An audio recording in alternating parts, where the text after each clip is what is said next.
마태복음 2장입니다. 마태복음 2장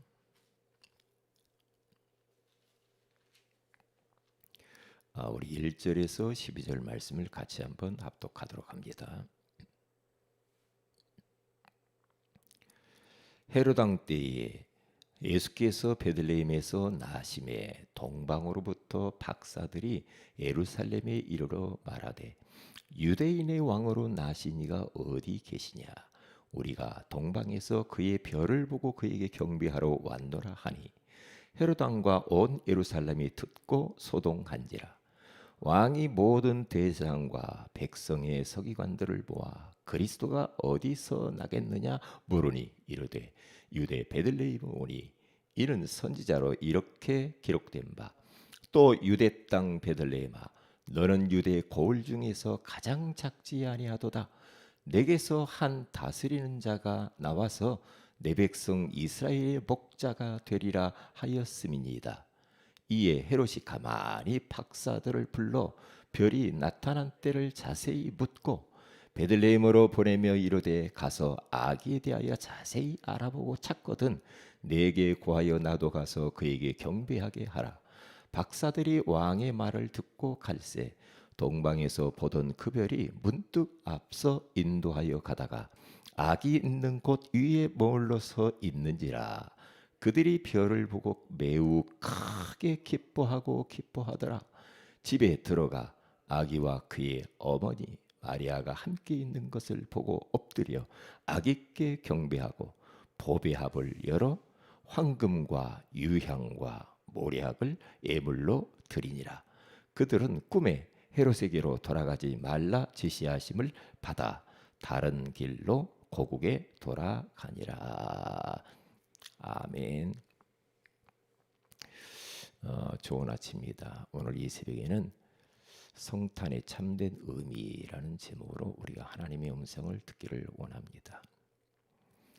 예수님은 2000년 전에 유대 땅 베들레헴 말구유에서 탄생하셨습니다. 그분이 오셨지만은 많은 사람들은 알아보지도 못했고 환영하지도 못했고 축하하지도 못했죠. 그런데 유독히 그 예수님의 성탄을 평상시에 기다리고 소망하고 여망했던 사람이 있었는데 그분이 바로 동방 박사들입니다. 그들은 점성가들로 별을 연구하는 그런 사람이었다고 해요. 그런데 이제 하늘의 별을 쳐다보고 있는데 유독히 이번에 나타난 큰 별은 범상치가 않은 거예요. 예전의 별하고 달라. 그래서 그들은 그 별을 하나님의 별로 예수님이 그리스도로 이 땅에 메시아로 오실 것이라고 하는 사인이구나. 이것을 깨닫게 되죠. 그래서 그들을 세 명은 그 별을 따라서 머나먼 동방에서 베들레헴까지 예루살렘 베들레헴까지 와서 그들이 예수님을 축하하는 모습을 볼 수가 있잖아요. 그런데 별을 따라서 왔는데 헤롯 왕은 그 박사들을 불러놓고 그 메시아가 어디서 났느냐 이렇게 물어봐요. 그리고 사람들한테 또 신하들한테 물어보죠. 그러면서 오늘 유대 땅 베들레헴아 너는 유대 고을 중에서 가장 작지 아니하도다. 6절에 내게서 한 다스리는 자가 나와서 내 백성 이스라엘의 목자가 되리라 하였음이니이다.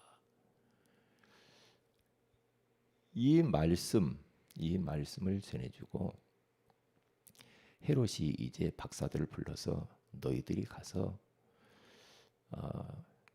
예수님을 아기 예수를 찾거든 나한테 말 좀 해달라.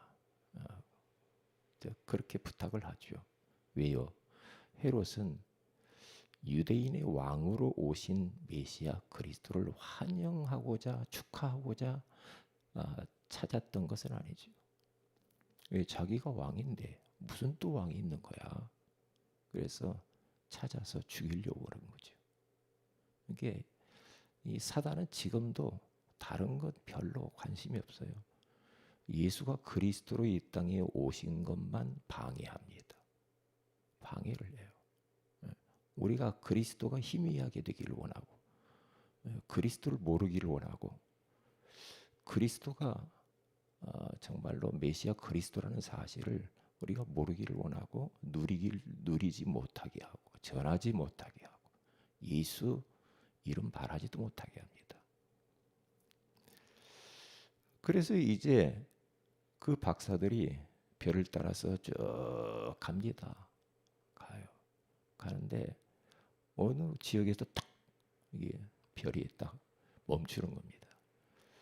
멈추는 것을 보고 우리 예수님이 여기 나셨구나를 깨닫고 크게 기뻐하면서 그 말구유 안에 들어가 가지고 거기서 경배하고 그 머나먼 곳에서 아기 예수께 경배하면서 예물을 드리려고 황금과 유향과 몰약을 가지고 예수님께 보배합을 열어서 딱 드리고 경배를 하죠. 엎드려 절을 하고 또 찬양하고 그러면서 너무너무 행복해하면서 이제 헤롯 왕한테 가야 되는데 본국으로 돌아가 버리죠. 이제 그런 사건이 오늘 성경 본문에 잘 나와 있습니다. 첫째로 우리 성탄의 의미를 잘 알아야 됩니다. 이 성탄의 의미는 다른 게 아니죠. 하나님의 사랑이 나타난 날입니다. 그렇죠? 하나님이 우리를 온 인류를 얼마나 사랑하시면 죄 가운데서 망하지 않게 하려고 하나님이 육신을 입고 이 땅에 오신 날, 그날이 바로 성탄절이죠.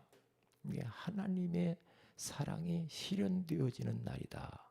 이제 그렇게 생각을 하면 됩니다. 하나님이 친히 인간의 모습을 입고 이 땅에 오셨다.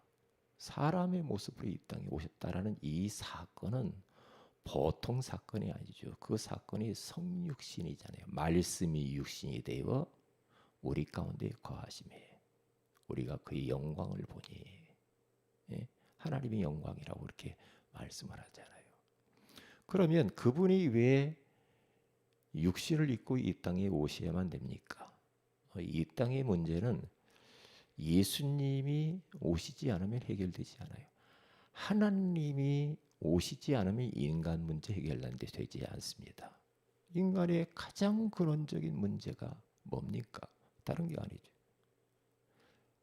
하나님과 함께 살아야 될 인생들이 하나님의 말씀에 불순종하는 죄를 짓고 마귀에게 속아서 하나님을 떠나버렸죠. 그러면서 인간의 모든 문제가 찾아왔잖아요. 그 문제를 해결하려고 사람들이 종교를 만들고 철학을 추구하고 선행을 하고 과학을 추구하고 그래도 인간 문제 해결이 안 되잖아요. 그렇기 때문에 예수님께서 이 땅에 그리스도 오셔야만 되었습니다. 왕권을 가지고 사단의 머리를 박살내시고 제사장권을 가지고 우리 인생의 모든 죄를 해결하시고 용서하시고 선지자권을 가지고 오셔서 하나님 만날 수 없는 우리들을 하나님 만나는 길을 열어주신 것입니다. 그 예수 그리스도를 누구든지 마음의 구주로 영접하면 하나님의 자녀가 되는 권세를 얻게 되잖아요. 이 날이 바로 성탄절이잖아요. 성탄절. 이게 하나님이 육신을 입고 이 땅에 오지 않으면 인간 문제, 인류의 문제는 해결되지 않기 때문에 우리 주님께서 이 땅에 오신 것이 아닙니까? 얼마나 감사합니까? 그래서 이 동방 박사들 그리고 목자들 그들은 평상시 그들의 삶이 계속해서 메시아를 고대했던 사람들이에요. 평상시 성탄의 의미를 알고 있었다니까요. 그러니까 별이 딱 뜨는 것만 봐도 벌써 메시아 그리스도가 오셨구나. 그걸 알게 되잖아요. 굉장히 중요한 이야기 아닙니까? 우리들의 삶 속에서도 계속 왜 구원의 길을 그리고 왜 예수님께 우리가 집중하고 우리가 매일 그리스도를 우리가 누려야 되는지, 이게 희미해져 버리면 우리는 재앙 저주를 막을 수가 없거든. 영적 문제 해결할 수가 없어요. 인간 문제 해결 못 한다니까요. 희미해지면 안 되거든요. 그러니까 요 박사들은 성탄의 의미를 그냥 안 정도가 아니라 그들은 완전히 집중했다는 거죠. 메시아 오실 것을 얼마나 집중하고 사모했는지 몰라요.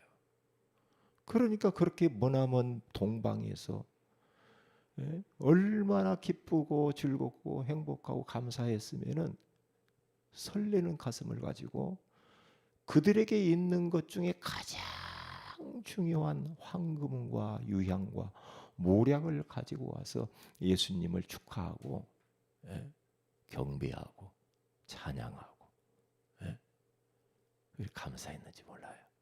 그러니까 우리들도 성탄의 진정한 의미를 알면은 성탄절이 얼마나 가치가 있는가를 우리는 알게 되죠. 그냥 뭐 대충 아이고 행사니까 뭐 그냥 하지 뭐 찬양이나 한 곡 하고 그 정도는 아니에요. 그게 아니죠. 그래서 우리 예전에 어릴 때요, 저희 어릴 때는 성탄절이 되면은 벌써 이제 막 얼마나 준비를 하는지 몰라요. 굉장히 설레했어요. 이제 잘 모르는데도 그냥 예수님 오신 날이 좋았어. 좋아가지고 매일 밤마다 모여요. 한 달 전부터 모여가지고 찬양 준비해요. 찬양 준비하고 연극도 준비하고 그러면서 이모저모로 막 준비를 합니다. 그리고 또 뭐 이제 뭐 성가대 할 때는 칸타타를 준비를 해요. 성탄절에 되는 칸타타를 매일 밤 모여가지고 준비를 하고 기도하고 그렇게 했어요. 그리고 딱 이제 그 이분 날은요 벌써 모여요. 모여가지고 그때 발표회도 하고요. 잠을 안 자.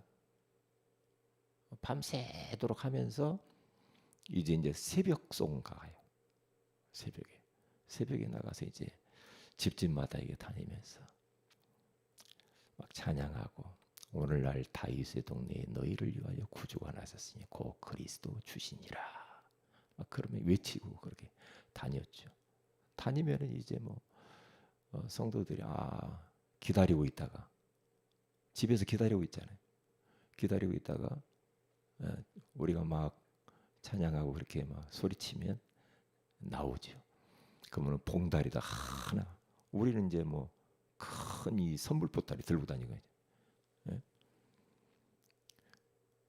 그러면 딱 선물로 주면은 받아서 한 짐 치고 이제 와가지고 그걸 가지고 또 나눠 먹고 또 이렇게 불우한 이웃 돕기도 하고 이제 뭐 그런 것을 계속했거든요. 그걸 잊을 수가 없어. 그런데 지금도 이렇게 하는 데가 있더라고요. 이렇게 성탄절을 그렇게 기쁘게 맞이하려고 하는 그런 사람들이 있어요. 누구처럼? 목자들처럼 꼬박 세면서 그렇게 성탄. 제가 처음에 여기 개척했을 때도요. 몇 번 했죠. 했고 그리고 성탄절 날은 새벽에 했어요. 새벽 예배 했어요. 성탄절 날 새벽에 성도들 다 나오세요. 그래서 성탄절 예배 드리고 돌아가서 다시 11시 예배 성탄 축하 예배 또 드리고 이제 그 정도로 성탄을 사모했다니까요. 열망하고. 근데 이제 그게 점점 이제 그런 것들이 사라져가고 있는 것이 안타깝죠. 뭐 길거리에 봐도 옛날에는 뭐 그 성탄절 노래 찬양 이런 것들도 많이 울려 퍼졌는데 저작권법에 걸려가지고 요즘은 그런 것들도 못하니까 참 안타깝죠. 그러니까 교회에서라도 많이 해야 되고 집에서도 많이 하고 많이 틀어놓으시고 그래서 우리 예수님을 축하를 해야 되지 않겠는가 그런 생각을 합니다. 그리고 성탄의 의미 그러면 두 번째로는 이 성탄이 나의 성탄이 돼야 돼. 나는 이 성탄절을 어떻게 맞이할 것인가 이게 중요하죠. 남이 뭐 성탄이 뭐 기쁘고 즐거워 그건 놔두고 나의 성탄절은 어떻게 할 것인가. 나의 성탄절. 그렇죠?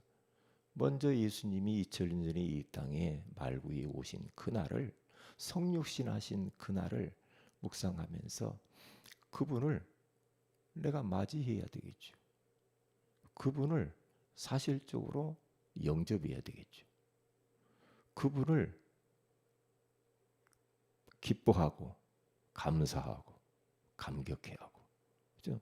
그래서 나의 성탄절 얼마나 기쁘냐. 만약에 예수님이 안 오셨다고 한다면 어떻게 됐을까? 망하는 거지. 그런데 나를 위하여서 하늘의 영광의 보좌를 버리시고 낮고 천한 말구 위에 탄생하신 예수님, 그리스도로 오신 그 예수님 고맙습니다. 감사합니다. 날 구원해 주시려 오신 주님 감사합니다. 나의 그리스도로 내가 모시고 영접하고 환영하고 그 주님을 축하를 해야 되겠죠. 그러면 그것을 나에게 그 성탄만 기쁘고 즐겁고 거기서 끝나면 안 되겠죠. 온 세상에 이 예수님의 성탄을 선포하고 알리고 자랑하고 그래야 되겠죠. 그래서 우리는 이 성탄절에 우리만 좋다 그렇게 끝나면 안 되죠. 다른 이 어마어마한 온 인류에게 최고의 빅뉴스 예수님이 그리스도로 성탄했다는 이 사실을 알려야 되겠죠. 그래서 새 생명들이 돌아와야 돼. 이 복음이거든 이게. 새 생명들이 돌아와야죠. 우리 알고 있는 사람들에게 어떻게 했든지 교회를 모시고 오든지 아니면 뭐 요즘 SNS라도 뭐 카톡이라도 해가지고요 메시지라도 보내고요. 그러면서 성탄을 막 알려야 되죠. 알려야 돼. 당신을 구원하시려고 예수님이 2000년 전에 말구에 오셔서 그분이 십자가에 당신의 죄를 위하여 죽으시고 부활하시고 승천하신 가시면서 성령을 우리에게 보내주시고 그리고 그분이 이제 다시 오실 재림주로 오실 예수 그리스도 이것을 알려주셔야 되는 겁니다. 그게 우리의 사명이요 우리 교회의 사명입니다. 이번 이 성탄절을 그렇게 맞이하시기를 주님의 이름으로 축복을 드립니다. 기도합니다. 하나님께 감사를 드립니다. 오늘 이 새벽에 성탄의 참된 의미에 대해서 알게 해주시는 것을 감사합니다. 동방박사들처럼 정말 이 성탄절을 고대하고 사모하고 그리고 소망하면서 동방박사들처럼 그 예수님을 우리의 마음에 모시고 그리고 축하하고 감사하고 감격하고 그리고 이 성탄을 내 주변에 있는 지인들에게 선포하는 중요한 의미 있는 성탄절이 될 수 있도록 인도하여 주옵소서. 감사하고 주 예수님의 이름으로 기도합니다. 아멘. 하늘에 계신 우리 아버지의 이름이 거룩히 여김을 받으시오며 나라의 임하오시며 뜻이 하늘에서 이룬 것 같이 땅에서 이루어지이다. 오늘날 우리에게 일용할 양식을 주옵시고 우리가 우리에게 죄인 자를 사해 준 같이 우리 죄를 사하여 주옵시고 우리를 시험에 들게 하지 마옵시며 다만 악에서 구하시옵소서. 대개 나라와 권세와 영광이 아버지께 영원히 싸움나이다. 아멘. 기도하십시다.